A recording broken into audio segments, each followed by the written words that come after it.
There are places on this earth where silence isn't just an absence of sound.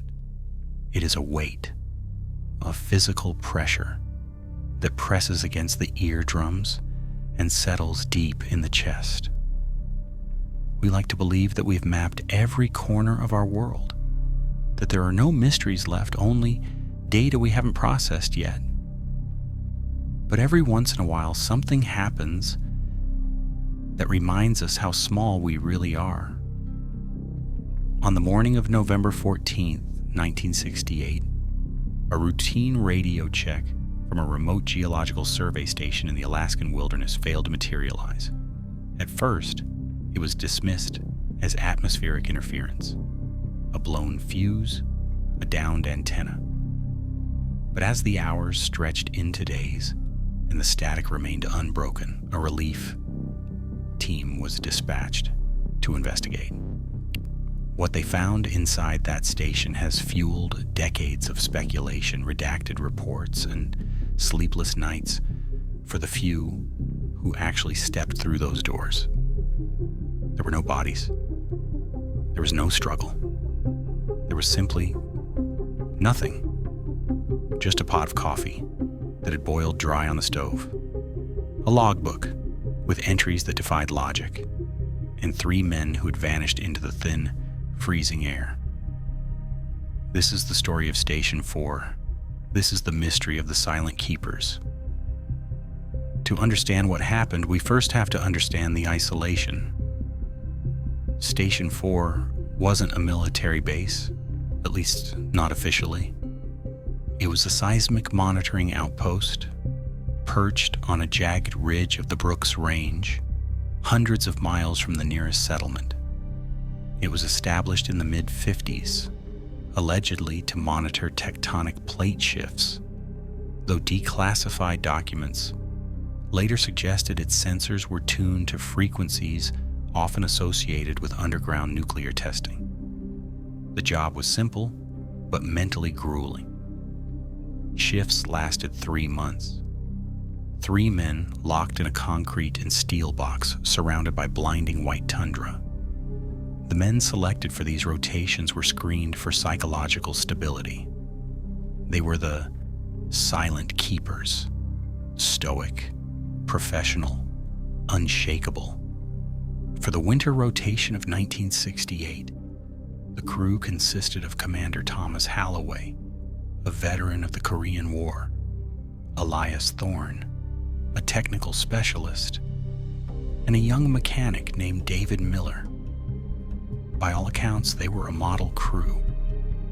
Their weekly radio check-ins were precise, unemotional, and boring, until October 28th. The transcripts from base control show a subtle shift in tone. Halloway, usually brief, began holding the channel open longer than necessary.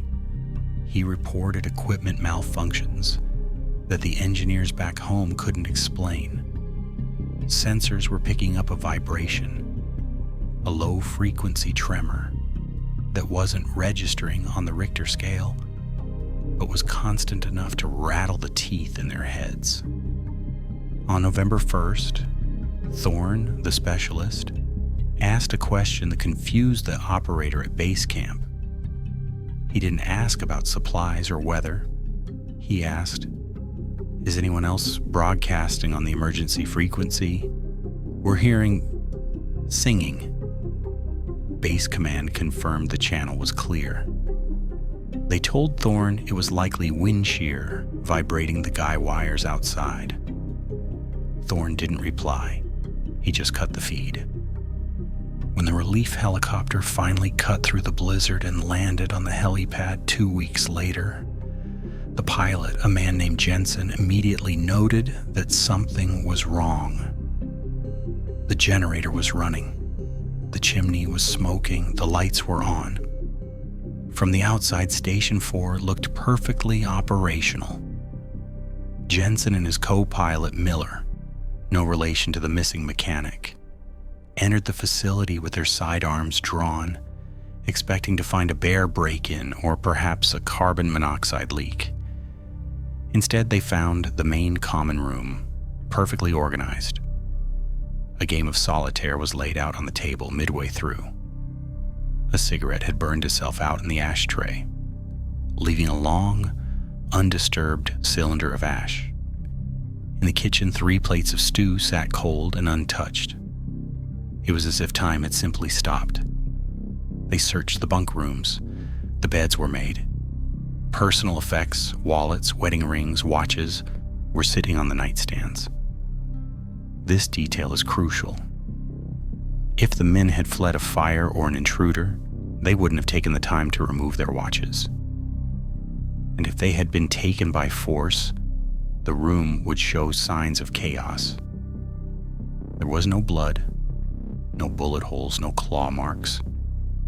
The only thing out of place was the heavy steel door leading to the lower maintenance tunnels, the area housing the seismic sensors.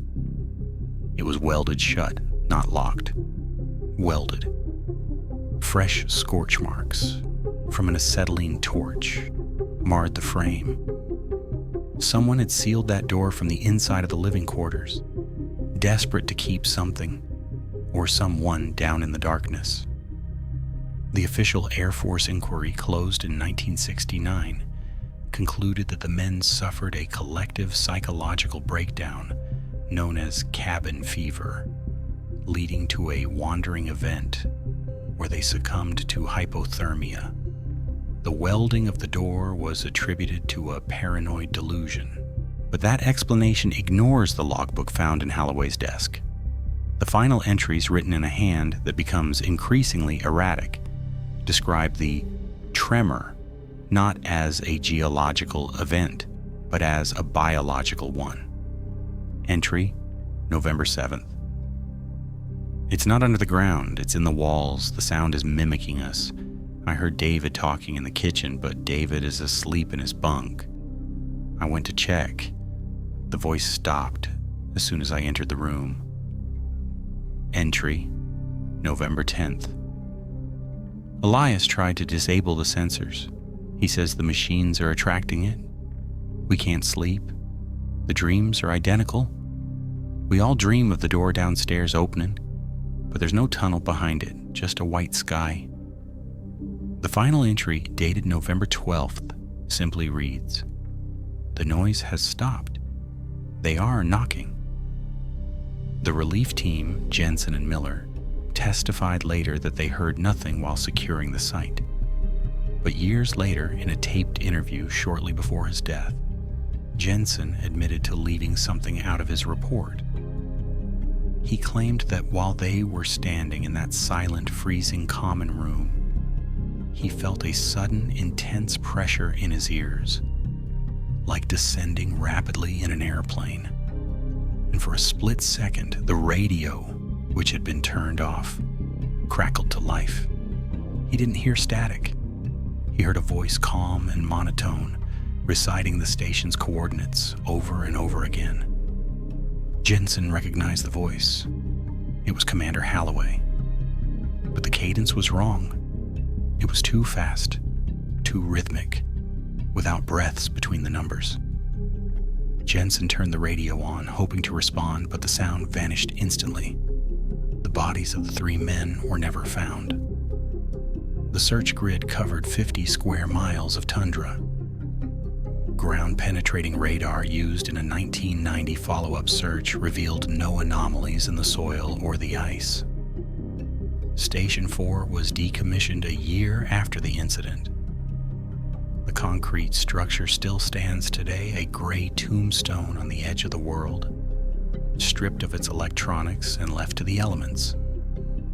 Skeptics argue this is a classic case of infrasound poisoning. It is a documented phenomenon where low-frequency sound waves, often caused by high winds hitting industrial structures, can induce feelings of dread, hallucinations, and paranoia in humans. Perhaps the wind vibrating the antenna really did drive them mad. Perhaps they walked out into the snow, stripping off their clothes in the throes of paradoxical undressing, and were buried by the drifts. It is the rational answer. It is the safe answer. But it doesn't explain the welded door.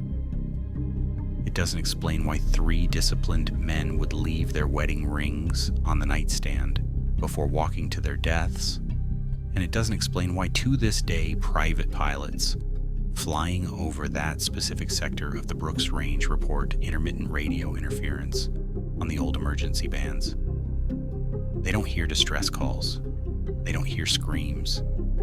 They hear 3 distinct voices reciting a string of numbers that don't match any map, broadcasting from a station that has been dark for 50 years.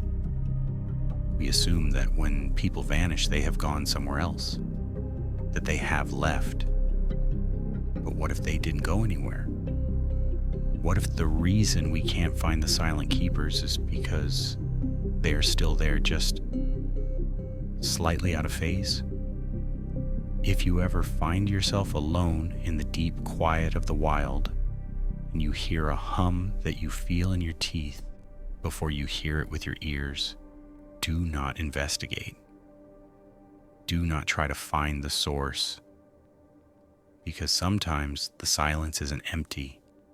Sometimes it's listening.